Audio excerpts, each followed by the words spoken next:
Monsieur le grand rabbin et chers confrères, vous avez la parole pour votre discours « L'homme, étonnement de Dieu ».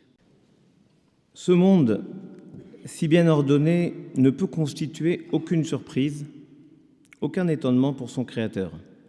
Récemment, nous apprenions même que les galaxies se comporteraient comme des horloges, tournant sur elles-mêmes, quelle que soit leur taille, au rythme d'1 milliard d'années pour un tour entier. Matière à étonnement, voire sidération pour nous, mais pas pour lui. Et pourtant, avec l'homme et le libre arbitre que Dieu lui offre, l'Éternel instille la possibilité de faire ou de ne pas faire, de respecter ses demandes ou non. L'omniscience de Dieu laisserait-elle place à l'étonnement? Vous me faites l'insigne honneur de me demander non pas une réponse, elle se trouve dans l'intitulé même de mon intervention, mais une piste afin de réfléchir à cet oxymore intellectuel, parler de l'étonnement de celui qui sait tout. Et pour commencer, sommes-nous d'accord pour parler du même étonnement? Vous donniez, Monsieur le Président, la définition qu'en offre le dictionnaire de l'Académie française, mais entrons dans le détail de l'édition parue en 1694. Estonner, surprendre par quelque chose d'inopiné, et au figuré, ébranler, faire trembler par quelque violente commotion. S'estonner signifie aussi s'émerveiller, trouver étrange. Et j'aime ce rapprochement entre étonnement et émerveillement, celui d'ailleurs que fait le pape François dans son encyclique Laudato Si, où il explique que si nous osons approcher la nature sans étonnement et sans émerveillement, alors notre attitude sera celle du dominateur et du simple consommateur. Or, nous sommes bien plus. Dans la 9e et dernière édition du même dictionnaire, on nous dit, vous le rappeliez, que l'étonnement est un brusque ébranlement moral, de la stupeur, une vive surprise, ou même une surprise mêlée d'admiration. On ajoute que l'étonnement dans le bâtiment, c'est l'action d'ébranler, de lézarder, de faire éclater par un choc. En joaillerie, une fêlure produite accidentellement dans un diamant. En technique, c'est un procédé de désagrégation de matière minérale ou métallique. Enfin, pour les vétérinaires, l'étonnement est une lésion causée au sabot du cheval par un choc violent. Il ne s'agit certes pas pour nous de parler de l'étonnement du diamant, ni de l'étonnement du sabot de cheval, encore moins de la lézarde d'un bâtiment ou de la désagrégation de matière minérale, même si ces blessures laissées par la violence d'un choc méritent sans doute d'être méditées. On note en effet dans toutes ces définitions la prégnance de la surprise, de la violence, de la soudaineté. C'est une fêlure qui en résulte. Et peut-être cette fêlure n'est-elle qu'une autre manière de laisser entrer la lumière, comme le disait si joliment Michel Audiard à propos des fêlés. Dieu qui connaît sa créature depuis le ventre de sa mère, comme le clame le roi David dans les psaumes, ne saurait, lui, être surpris par cette déflagration qui, finalement, ne fait que traduire ce qu'il sait pour l'avoir voulu, la fragilité de chacun et de chacune d'entre nous. Nous nous en tiendrons plutôt ici à l'analyse du brusque ébranlement moral, à la surprise, à la stupeur, à l'émerveillement, c'est-à-dire à l'étonnement humain. J'irai même plus loin, d'emblée, à ce qui est le propre de l'homme, l'étonnement. Aristote nous dit dans son œuvre métaphysique, c'est en effet l'étonnement qui poussa, comme aujourd'hui, les premiers penseurs aux spéculations philosophiques. Au début, leur étonnement porta sur les difficultés qui se présentaient les premières à l'esprit. Puis, s'avançant ainsi peu à peu, ils étendirent leur exploration à des problèmes plus importants, tels que les phénomènes de la Lune, ceux du Soleil, des étoiles, enfin la jeunesse de l'univers. Or, apercevoir une difficulté et s'étonner, c'est reconnaître sa propre ignorance. Aristote est toujours aussi moderne. Et parce qu'ils la reconnaissent, mais ne l'admettent ni s'en satisfont, les hommes travaillent sur le monde pour le réinventer à leur mesure. Ils étudient les phénomènes, bâtissent des hypothèses, écrivent des livres, transmutent leurs peurs et leurs doutes en art et en science. En un mot, ne cessent d'ouvrir des portes dans les murs, de forer des fenêtres dans les grottes, d'allumer des lanternes dans le noir. Au lieu de fuir l'étonnement, ils s'en font une échelle vers le ciel. Mais Dieu, lui, peut-il reconnaître sa propre ignorance? N'est-ce pas impossible? Pour l'homme, cette posture est vitale. S'étonner, reconnaître sa propre ignorance, faire preuve de curiosité pour chercher une explication au monde, pour progresser dans la connaissance, dans la science, reconnaître sa propre ignorance et chercher à la combler.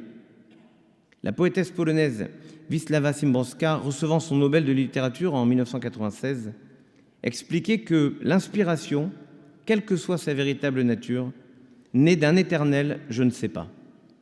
Elle ajoute plus loin « Quoi que nous puissions penser de ce monde, il est quand même étonnant.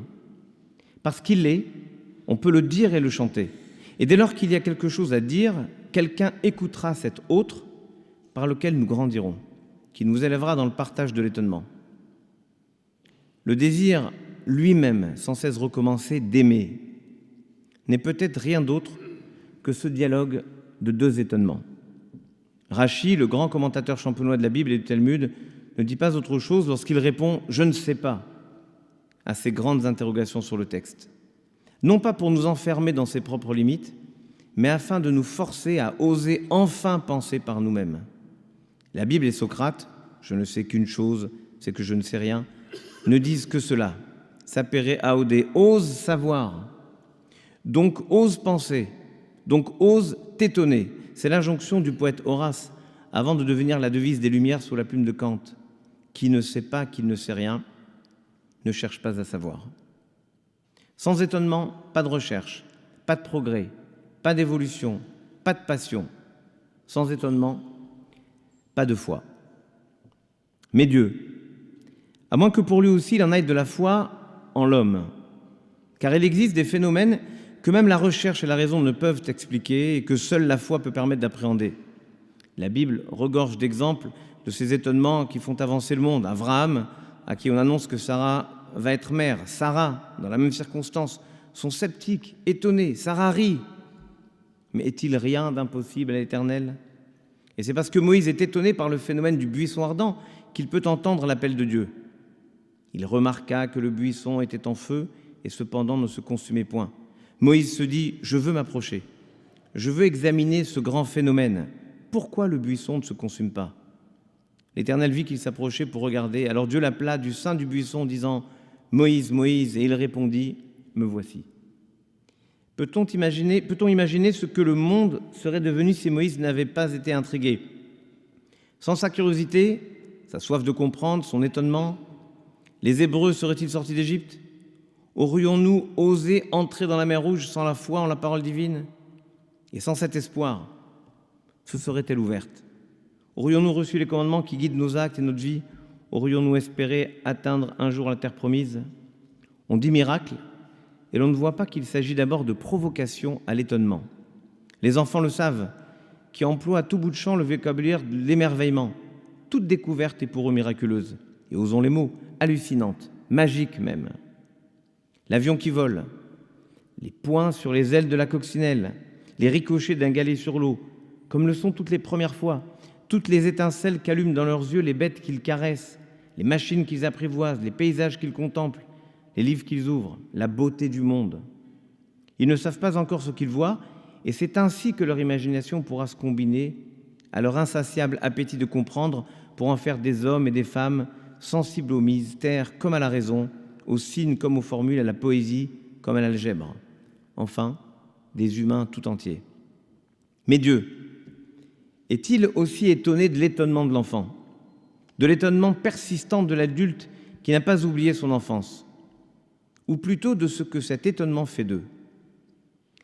Il existe dans le Talmud une parabole qui nous raconte comment plusieurs rabbins, évidemment éminents sages, réunis dans une yeshiva, une académie de l'époque, discutent du fait de savoir qui de Rabbi Eliezer ou de l'ensemble des autres rabbins emmenés par Rabbi Josué a la juste interprétation concernant une question de pureté. Rabbi Eliezer, bien que solitaire, est persuadé d'être celui-ci. Et pour le prouver, avisant un caroubi dans la cour, il dit « Si j'ai raison, que cet arbre soit déraciné. » Et aussitôt, l'arbre est arraché du sol et transporté 100 mètres plus loin. Ses confrères, pas impressionnés du tout, lui rétorquent « Alors, un arbre n'a jamais été une preuve. » Rabbi Eliezer dit alors « Si j'ai raison, que l'eau de ce fleuve le prouve. » Et aussitôt, la rivière changea son cours pour remonter à la source. Les autres rabbins de reprendre une rivière n'a jamais rien prouvé. Eliezer s'adresse alors aux murs de l'école. Si j'ai raison que ces murs s'affaissent. Et je fais attention pour ces murs. Et les murs de pencher. Rabbi Josué gronde en direction des murs. Des sages discutent de la loi divine. En quoi cela vous regarde-t-il? Restez où vous êtes. Et les murs restent en suspens, comme pour ne blesser ni les uns ni les autres, ce qui pourrait d'ailleurs être une interprétation plausible à la situation actuelle de la tour de Pise. Alors Rabbi Eliezer, en désespoir de cause, s'éclame « Si j'ai raison, que les cieux le prouvent ». Et une voix céleste s'élève pour proclamer « Pourquoi vous opposez à Rabbi Eliezer, alors que la loi suit toujours son opinion ?» Mais Rabbi Josué se dresse alors et, s'adressant au ciel, s'écrie « La Torah n'est pas dans les cieux », reprenant un verset du Deutéronome. C'est en fait une autre façon de dire « Cette discussion ne te regarde plus, Seigneur ». Du fait que la Torah a été donnée au Sinaï, on ne tient plus compte de la voix céleste, puisqu'il est dit dans la même Torah « Vous suivrez la majorité ». Or, nous sommes majoritaires contre Rabbi Eliezer et nous avons donc raison. Les spécialistes politiques ont reconnu une autre version de l'apostrophe d'André Léniel à l'Assemblée en 1981. Vous avez juridiquement tort parce que vous êtes politiquement minoritaire. Le prophète Élie rapporte qu'entendant ces propos, et je ne parle pas de ceux de M. Léniel, Dieu rit en disant « Mes enfants m'ont vaincu, mes enfants m'ont vaincu ». Et permettez-moi plutôt de traduire « Mes enfants m'ont étonné, mes enfants m'ont étonné ». Et c'est d'ailleurs la version de la création du monde d'Albert Jacquard qui me pousse à faire ce choix. Dans sa vision, Dieu inventa le temps et du coup inventa l'ennui. Car le temps qui passe, quand rien ne se passe, à la longue, cela lasse. Après avoir créé un monde parfait, Dieu voulut un peu de surprise, ce qui était difficile compte tenu de sa nature. Et après plusieurs essais, enfin, un jour, un être parut qui lui parut étrange et pour tout dire un peu raté. Pour compenser, étant en humeur de plaisanter, il lui accorda un pouvoir qu'il n'avait donné à aucun autre, le pouvoir de s'attribuer à lui-même des pouvoirs. Et par précaution, cependant, il marqua ses limites. Tu ne feras pas ceci, pas cela. Et dans cet univers docile, soumis, respectueux, la divine surprise se produisit. Celui qui avait interdiction de manger le fruit désobéit et mangea le fruit. Alors Dieu ressentit un immense plaisir, dit Jacquard. Il fut illuminé d'un large sourire. Quel merveilleux créateur je suis. Voilà qu'une de mes créatures est capable de créer. Le Talmud, de façon à peine plus sérieuse, nous rapporte donc l'histoire d'une humanité qui, ayant reçu les commandements de Dieu, se tient désormais prête à assumer elle-même, par elle-même, la responsabilité qui lui a été confiée. Il nous montre, ce faisant, un Dieu tolérant, attendri presque, qui, loin d'exiger une obéissance aveugle à sa voix, s'étonne et se réjouit de l'autonomie, voire de l'insolence de sa créature. L'étonnement n'atterre ni ne sidère l'homme qui s'en empare pour en faire un outil. Avec lui, il creuse la matière du monde, interroge les évidences, fabrique des concepts qui ont toujours autant de néologismes avant de devenir des mots du langage commun. Car il y a une première fois à la langue comme il y a des premières fois pour l'enfant. Il y a le premier homme qui sut dire « je t'aime ». Il y a celui qui a su dire « je crois ». Il y a la première femme qui sut dire « je donne la vie ». Il y a des traces de toutes ces premières fois dans nos textes sacrés, dans nos textes tout court. La langue est finalement un conservatoire des genèses. Je sais bien qu'on peut penser que les notions étonnement et Dieu évoquées dans le titre même de cette prise de parole sont antinomiques. On pourrait croire a priori, en effet, que Dieu, qui par définition sait tout, voit tout, comprend tout, a tout décidé dans sa grande bonté, ne peut être sujet à l'étonnement. Ce sentiment qui, dans l'acception couramment retenue, apparaît comme un synonyme de surprise devant quelque chose d'inattendu, d'inexpliqué, voire d'incompréhensible. Mais nous le savons, l'homme est à l'image et à la ressemblance de Dieu. Que serait Dieu privé de la plus fondamentale des capacités humaines, celle qui fait de lui ce qu'il est et ce qu'il peut sans cesse devenir? Nous devrons donc en conclure que Dieu, lui aussi, s'étonne. Dieu a créé l'homme à son image et à sa ressemblance. Il lui a confié le monde qu'il avait façonné au préalable. Et pour les aider dans cette tâche immense après les premiers échecs constatés, le déluge, il leur a donné la Torah au mont Sinaï. Il leur a confié la responsabilité de la terre en se tenant à distance pour les laisser assumer cette responsabilité, d'ailleurs revendiquée, comme le montre notre parabole. Cette discussion ne te regarde plus. Dieu se tient à distance, mais reste vigilant face à l'évolution de sa créature. Il suit ses actes et veille sur elle. Il sait aussi de ses fougues et ses déceptions, ses enthousiasmes et ses erreurs. Tout ce que l'étonnement fait de l'homme en l'empêchant de se coucher un jour face au soleil en renonçant. Car il est étonnant que l'humanité jamais n'abdique, malgré les massacres et la douleur, malgré le mal et l'obscurité qu'il fait descendre sur elle, que jamais elle ne se couche en attendant la fin, qu'elle croit toujours au recommencement, que nous soyons ici réunis pour parler d'étonnement, comme si quelque chose pouvait encore nous étonner. Et j'ai vu quelquefois ce que l'homme a cru voir, faisait clamer Rimbaud à son bateau ivre. Ivre de quoi sinon d'étonnement? Car il faut écouter les poètes. C'est Charles Péguy, dans un texte inspiré et superbe, Le porche du mystère de la deuxième vertu, qui m'a ouvert la porte quand je réfléchissais à cet oxymore, que je cherchais la porte dans le mur, que je voulais sortir de la fausse impasse dans laquelle on enferme trop souvent la pensée, quand on oublie que l'étonnement, ce miracle, peut nous sauver. C'est chez les poètes, ces visionnaires, parfois fous, comme le sont souvent les grands étonnés, parfois sages à leur manière, que l'on trouve des clés. Péguy a si justement décrit cette vigilance divine. Il nous rapporte les sentiments de Dieu devant la manière dont l'homme assume son existence sur la terre. Partant des trois vertus théologales prônées par le christianisme, la foi, l'espérance et la charité, que nous partageons d'ailleurs dans le judaïsme, ou inversement, il souligne que foi et charité sont évidentes car ancrées dans le présent, le réel, l'évidence du bon sens. En revanche, l'espérance des hommes en lui demeure pour lui, pour Dieu lui-même, un mystère, une source d'étonnement. Péguy dit « La foi est une épouse fidèle, la charité est une mère ardente, pleine de cœur. L'espérance est une petite fille, pleine d'avenir et d'allant. » Nous comprenons de ce texte que l'espérance est fille de confiance en l'avenir, de confiance en Dieu, de confiance en l'homme et peut-être surtout de confiance en soi. N'est-ce pas ce qui anime Job alors que tout semble s'écrouler autour de lui? N'est-ce pas ce qui est moteur chez Tristan Bernard qui disait au jour de son arrestation « Nous vivions dans la crainte, nous vivrons désormais dans l'espérance ». N'est-ce pas ce qui sauve et élève tous les suppliciés du monde et de tous les temps pour qui l'espérance est le chemin de la liberté, qui les rend plus vivants que les certitudes les plus éhontément absolues de leur bourreau? L'espérance permet à l'homme de résister même quand il a tout à perdre, de se lever contre le pouvoir même quand il gagnerait tout à s'asseoir, de parler même quand il lui faudrait se taire, et de chanter ou d'écrire, ce qui revient au même pour les poètes. C'est Péguy qui le dit si bien. Mais l'espérance, dit Dieu, voilà ce qui m'étonne. Moi-même, ça c'est étonnant, que ces pauvres enfants voient comme tout ça se passe et qu'ils croient que demain ça ira mieux, qu'ils voient comme ça se passe aujourd'hui et qu'ils croient que ça ira mieux demain matin, ça c'est étonnant. Et c'est bien la plus grande merveille de notre grâce. Et j'en suis étonné moi-même. Dieu s'émerveille lui-même de ce que la grâce divine suscite chez l'homme, ce pauvre enfant. La capacité de penser au lendemain sans crainte et surtout avec la conviction que ces lendemains chanteront, en un mot, la capacité d'espérer. C'est bien ce qui fait avancer l'homme, l'aptitude à se projeter dans l'avenir, à travailler, à faire en sorte d'améliorer son destin, à agir pour ce que nous appelons en hébreu le tikkun olam, la réparation du monde. Sans cette capacité, sans cet espoir, sans cet avenir, sans le mystère de l'avenir, que serions-nous? Ton espérance, n'est-ce pas ton intégrité, dit Job?